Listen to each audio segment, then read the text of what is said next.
Martha. Bonjour et bienvenue pour notre nouveau rendez-vous société. Donc on le sait, vous le savez, on est engagé à l'UNSA Éducation pour la démocratisation de l'école, la lutte contre les inégalités, l'apprentissage du vivre ensemble et ça c'est en France, mais on milite également pour un monde plus juste. Et pour ça on est impliqué dans différentes organisations internationales ou associations. On est impliqué, par exemple, on est membre de Solidarité laïque qui organise des actions de coopération, de solidarité dans le monde. On relaie aussi beaucoup et on travaille aussi avec Amnesty International. Et on suit les grands chantiers de l'Union européenne au sein de différents syndicats, au sein du Comité syndical européen de l'éducation. Et surtout, on est membre fondateur de l'Internationale de l'éducation. Donc vous l'avez compris, je pense, aujourd'hui, on fait un focus sur l'engagement international. Et comme un des grands défis de l'engagement international aujourd'hui, c'est le développement durable, on va aussi aborder la question avec, encore une fois, plein d'intervenants de qualité. Mais je laisse tout de suite la parole à Karine pour nous parler de la page Facebook, de YouTube, de vous, pour vous parler de vous. Alors oui, parce que vous êtes toujours encore plus nombreux à nous suivre aussi également en direct. Je vois que Fabrice s'est déjà connecté. Ah, bonjour Fabrice. Donc voilà, donc n'hésitez pas donc à partager, là vous pouvez le faire en direct, ce rendez-vous société, avec effectivement plusieurs interviews. N'hésitez pas également à inviter vos amis à aimer la page Facebook du secteur société. Nous avons un objectif là. Hein. À la fin de la journée, pourquoi pas 300 abonnés. Nous sommes à 293, donc je compte sur vous. 7 abonnés d'ici ce soir. Oui. Pourquoi pas 7, c'est rien. Non, c'est rien, 7. Donc, un petit clin d'œil aussi à tous nos syndicats qui partagent par leur biais, le biais de leur lettre en ligne ou bien sur leur site internet le rendez-vous société et toutes nos publications. Donc merci à eux. Et pour ceux qui ne le font pas encore, pourquoi pas une petite suggestion. Lettre en ligne et site internet. Nous sommes effectivement sur la chaîne YouTube de l'UNSA Éducation et nous avons une rubrique spécifique, donc interview du secteur société, ainsi que tous les rendez-vous depuis le début de l'année du secteur société UNSA Éducation. Voilà, donc ça c'était le petit clin d'œil. Maintenant, comme d'habitude, le récapitulatif en images des derniers articles en ligne.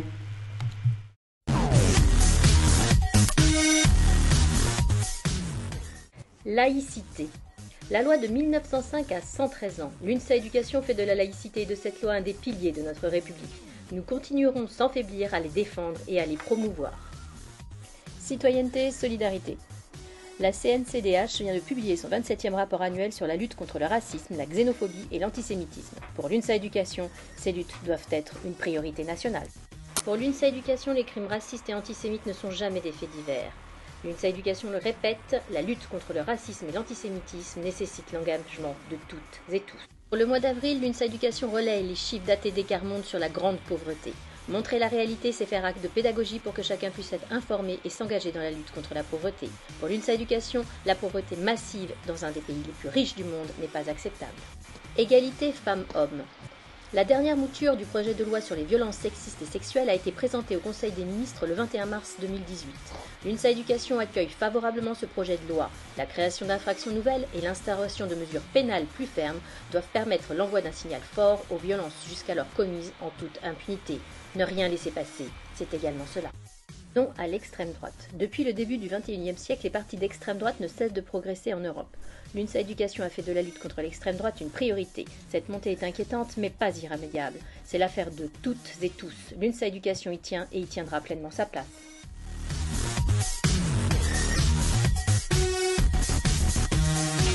Donc Sylvie Brunel, géographe et économiste, donc, qui nous a parlé des inégalités nord-sud. Bonjour Sylvie Brunel. Bonjour. Vous êtes professeure de géographie à Sorbonne Université, spécialiste des questions de développement durable, ancienne présidente d'Action contre la faim. Quelle est la situation dans le monde actuel des inégalités nord-sud ? Alors, les inégalités nord-sud ont tendance à se réduire puisque nous assistons à l'émergence de ce qu'on a appelé pendant très longtemps le tiers-monde. Aujourd'hui, les pays ne sont plus seulement émergents, ils sont émergés, voire convergents. C'est-à-dire qu'il y a une convergence mondiale des indices de développement humain. Mais le problème, c'est que dans ce schéma global de progression qui fait que l'espérance de vie s'accroît, que le taux de mortalité infantile décroît alors que nous sommes 7,5 milliards sur la Terre, les inégalités à l'intérieur des pays ne cessent de se creuser. Ces inégalités, elles sont à la fois régionales, sociales et sectorielles. Et il y a aujourd'hui une classe mondiale de personnes très pauvres qui représentent à peu près 1 milliard d'individus qui, à eux seuls, ne se partagent que 2% de la richesse mondiale. Est-ce que la mondialisation réduit ces inégalités ? La mondialisation est, parce qu'elle met en contact les hommes, les idées, les marchandises, est à la fois un formidable accélérateur de progrès, mais aussi une créatrice d'exclusion. Donc ce qu'on peut dire, c'est que ces pays hier du tiers-monde, ils ont connu une croissance fulgurante. En parité de pouvoir d'achat aujourd'hui, ils représentent la moitié de la richesse mondiale. Mais les pauvres d'hier, certains ont quitté la pauvreté, font partie des classes moyennes. Il y a une classe moyenne aujourd'hui qui fait à peu près 2 milliards d'êtres humains. Mais il y a toujours ce qu'on pourrait appeler une starving section, c'est-à-dire des gens qui souffrent de la faim, qui sont misérables, qui n'arrivent pas à trouver leur place, et eux, eh bien, ils sont toujours très nombreux, 1 milliard de personnes. Est-ce que le développement durable peut être un moyen de réduire les inégalités dans les pays du Sud ? Le développement durable peut être un moyen de réduire les inégalités quand il se décline comme un progrès durable mis au service de tous avec une coopération renforcée. Malheureusement, souvent le développement durable est décliné comme une croissance de la ségrégation, voire d'un véritable apartheid. Par exemple, dans les espaces protégés, les zones vertes que l'on va classer au nom de la biodiversité, en oubliant de voir que cette biodiversité, c'est une biodiversité produite par des sociétés agraires. Donc il y a dans le monde un certain nombre de populations qui sont exclues de leurs terres, de culture, de parcours, de cueillette. On a cette même ségrégation à l'entrée des villes. Ça arrive maintenant en France. On interdit, on met des péages pour les voitures polluantes, vieilles, mais ce sont toujours les voitures des pauvres qui sont en plus obligés de vivre en périphérie parce qu'ils n'ont pas les moyens d'habiter au centre-ville. Et quand il y a des financements, par exemple, dans ce qu'on appelle l'adaptation, vous savez qu'à Copenhague, en 2009, on a mis en place un fonds d'adaptation. Oui. Les pays du Sud demandent que ces 100 milliards de dollars prévus pour l'adaptation soient additionnels à la lutte contre la pauvreté. Dans la réalité, ce qu'on constate, c'est que souvent les financements alloués à l'environnement viennent remplacer les financements alloués à la lutte contre la pauvreté. Donc ce risque de ségrégation et d'exclusion peut être exacerbé par les politiques de développement durable, alors que dans son essence, dans son éthique, le développement durable, c'est produire, répartir, donc partager et préserver. Donc le discours du développement durable, l'éthique du développement durable est une éthique inclusive, humaniste. Sa déclinaison, c'est souvent la guerre du capitalisme, la guerre des technologies pour se conquérir des marchés et exclure ceux qui sont des non-consommateurs. Merci beaucoup, Sylvie Brunel. Je vous en prie. Mais tout de suite, je passe la parole à Christophe. Merci Karine, bonjour. Donc voici maintenant le témoignage de notre collègue Delphine Lambert. Delphine Lambert vit actuellement en Turquie et va nous parler de son engagement auprès de différentes associations. Bon visionnage. Bonjour Delphine. Bonjour Karine. Alors nous sommes en direct de Turquie et tu as accepté de répondre à nos questions. Merci Delphine. Merci à toi. Tu es professeur des écoles, actuellement en disponibilité donc à Istanbul. Et tu as très vite ressenti le besoin de t'engager, de t'investir dans le bénévolat et l'associatif. Alors, peux-tu nous expliquer pourquoi, Delphine ? Oui, bien sûr. Je suis donc arrivée en septembre. Assez rapidement, j'ai pu rencontrer plusieurs personnes qui étaient en charge de plusieurs demandes, de plusieurs besoins au niveau de différentes associations, au niveau de différents centres. Notamment un centre qui s'appelle Yusra Community Center, qui a pour mission principale d'accueillir les familles réfugiées, principalement les enfants et les femmes réfugiées. Leurs besoins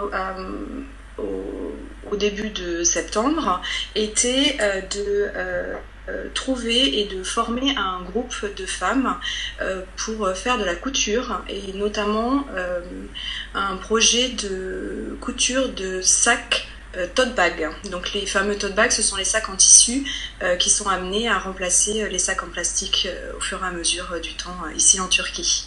Donc nous allons passer à l'issue de ton interview un témoignage de Shala Raza qui est responsable du centre de Yusra Community Center. Mais tu as également répondu à d'autres appels à candidature dans le même champ d'action. Est-ce que tu peux nous en parler ? Oui, bien sûr. Donc, il y a 3 centres qui ont fait appel à différentes demandes. Le premier, c'est Göçmen Kadınlar. Donc, c'est aussi un centre de réinsertion par le travail pour des femmes migrantes. Donc, aussi autour de la couture. Donc là, la demande était plus de les aider pour trouver des réseaux pour pouvoir vendre leurs produits, qui sont aussi des sacs, des pochettes, tout en tissu, etc. Le deuxième centre est un centre aussi de réinsertion par le travail des femmes, donc il s'appelle Kadın Kadınna, qui là est axé plus sur la cuisine. Donc là, elle travaille les produits de saison et en font soit des conserves, soit des compotes, etc. Donc là, notre aide, au moins au départ, a été très ponctuelle. On leur a fourni, elles avaient besoin d'un grand congélateur pour pouvoir stocker leurs fruits et leurs légumes si elles n'ont pas le temps de les cuisiner tout de suite. Et enfin, le troisième centre, qui est un collège en fait, où les enfants sont des enfants orphelins et où là le principal but pour nous en tant que bénévoles est de venir les aider, parce qu'il y a des cours de français, voilà, soit des cours de conversation, soit des cours de production orale, et là nous avons toute notre place en tant que bénévoles. Eh bien, merci beaucoup Delphine pour ce témoignage, et puis à très bientôt. Merci, avec plaisir, à bientôt. Au revoir. Okay, donc pour compléter le témoignage de notre collègue Delphine Lambert, elle nous a fait l'honneur de pouvoir enregistrer le témoignage de la responsable de l'association Yusra Community Center, que vous avez donc entreaperçu le logo, Shala Raza. Good morning, Shala. Welcome and thank you for receiving us in Yusra Community Center in Istanbul. What are the goals of Yusra Community Center? Yusra Community Center was set up with the goal of assisting refugees coming from conflict-ridden countries, arriving in Istanbul and trying to settle here. We started with giving out information and resources, and we gradually expanded to include a safe space for the children and as well as some activities for the women. What are your daily activities in the center? We have about 4 to 5 hours of activities for the children, and we have therapy-based classes and activities for them, which include music therapy, art therapy, and as well as body rhythm and movement, and as well as some outdoor recreational activities for them. We also provide them with a nutritious meal, which includes soup and fruits and milk. We also have checkups from the doctor. We have lectures on hygiene and health for the children, workshops for that. On a daily basis, we also have family and women-based activities. For the women, we have language training and some skill-based workshops like sewing and embroidery and knitting. We also have family psychosocial support through our in-house therapist, and we do medical workshops as well with them to assist them with medical questions. Thank you very much and see you. Bye. Donc dernière interview, the last but not the least, hein, on est à l'international donc on va parler anglais. Il s'agit de Christian Chevalier, donc, qui est actuellement délégué général aux enjeux européens et internationaux au sein de l'UNSA Éducation, et qui va nous parler justement du syndicalisme international, de l'Europe. Comment ça se passe? Est-ce que ça sert à quelque chose ou pas? Donc on écoute tout de suite Christian. Bonjour Christian Chevalier. Bonjour. Est-ce que tu peux nous dire si le syndicalisme européen c'est bien utile? Oui, c'est utile, même si très clairement, les questions d'éducation ne relèvent pas directement de la Commission européenne. Hein. Le traité de Rome n'intègre pas les questions éducatives et il n'y a pas de directive européenne sur l'éducation, il n'y a que des recommandations aux États. Donc les États en font ce qu'ils veulent. Ceci étant, on voit que de plus en plus, la Commission européenne s'intéresse aux questions d'éducation parce qu'il y a un véritable enjeu derrière qui est un enjeu de société. Alors l'entrée est souvent l'entrée de l'emploi, de l'employabilité et c'est bien là que nous, organisations syndicales, avons des choses à faire valoir parce que l'éducation, ça n'est pas uniquement l'employabilité, c'est aussi la citoyenneté et c'est le message européen que nous faisons passer à la Commission européenne. Et dans le champ social, il y a un acteur qui est un acteur incontournable au niveau national comme au niveau européen. Ce sont les organisations syndicales parce qu'elles représentent des forces vives.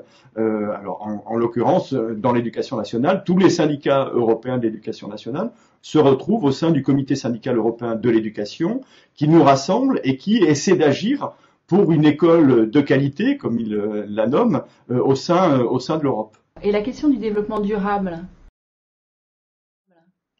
est-ce qu'elle est importante? Alors, la question du développement durable, on voit qu'elle a pris de plus en plus d'importance, qu'aujourd'hui, dans les débats qui sont les débats que nous avons au sein du Comité syndical européen de l'éducation sur cette question-là, est une question importante. Évoquée, travaillée au sein du Comité syndical européen de l'éducation, très clairement, aujourd'hui, d'abord parce que le développement durable fait partie d'un des piliers de la COP23, et parce que l'éducation, c'est un bien commun. C'est comme l'eau, c'est comme l'air, on le sait pertinemment, c'est un bien public auquel chacun doit pouvoir accéder parce que c'est un formidable outil d'évolution personnelle, d'intégration sociale, d'intégration professionnelle. Merci Christian.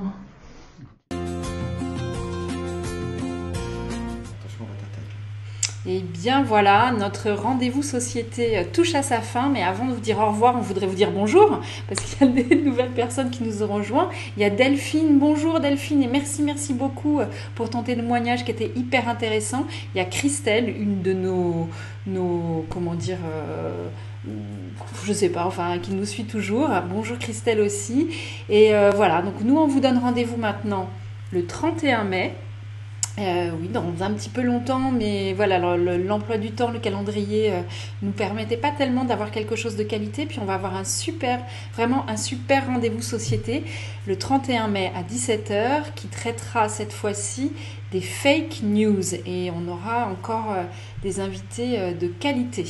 Mais Christophe, je crois que tu avais aussi un petit sujet à aborder. Oui, dans l'actualité chaude, vous savez que depuis de nombreux mois, on parle des services publics, la fonction publique, les fonctionnaires et tout. Donc je vous invite et surtout aussi à diffuser le plus massivement cette information. Je vous invite à aller sur le site de l'UNSA Éducation. Vous y trouverez un article qui va parler des services publics, que ce n'est pas une charge et surtout qui va vous permettre d'agir, de faire des propositions et de suivre et donc d'avoir un argumentaire. Il est très important que chacun puisse amener sa petite pierre à l'édifice. Merci à vous. Et Karine? Oui. N'hésitez pas donc du coup à mettre des petits commentaires, à partager la publication. Tu as annoncé déjà le prochain rendez-vous? Oui, 31 mai, prochain rendez-vous, 17h, les fake news. Voilà, 31 mai fake news. Donc si vous voulez... C'est pas une fake, c'est vrai. C'est vrai, c'est pas une fake news. Ça, c'est une vraie news. Et ben, on vous dit à très bientôt. Ouais. Merci à toutes et à tous de nous avoir suivis. Et puis, au 31 mai. Au revoir. Ciao.